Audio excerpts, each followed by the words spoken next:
The reason we have ethics today is so that we can make society better.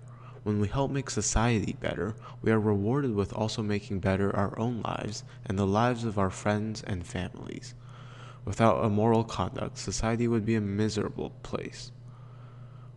Another reason we have ethics is to treat everyone equally.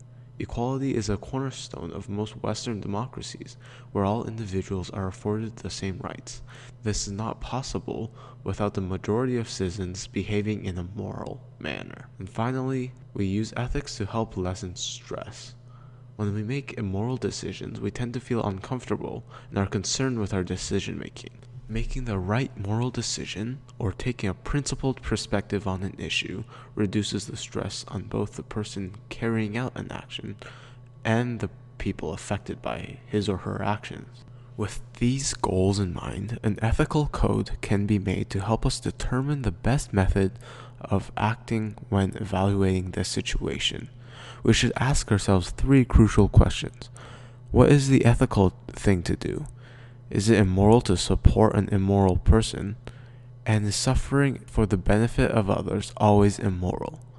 Ethical codes are sets of rules that regulate the way people in society behave. They also establish principles on which rules are based. In normative ethics, there are three schools of thought that all view this differently.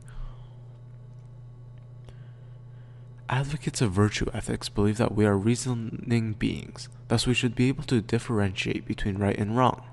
In order to be happy, we must be content with life in a fulfilled and virtuous manner.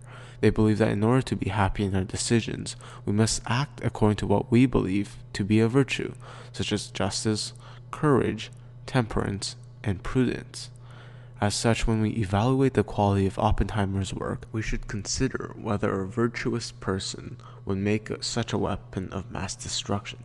The consequentialist school of thought states that maximizing pleasure in society is the moral obligation and duty of any individual. Thus, the right thing to do is not just to ensure your own happiness, but the happiness of the whole society. Actions are right if they benefit the majority of people.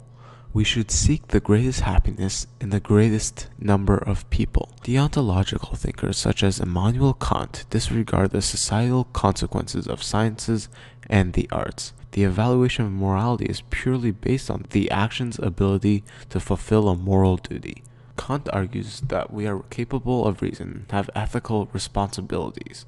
As reasoning beings, we can consider what would happen if our actions became a universal rule of conduct. Thus, we must ask, what would happen if everyone categorically did what you did?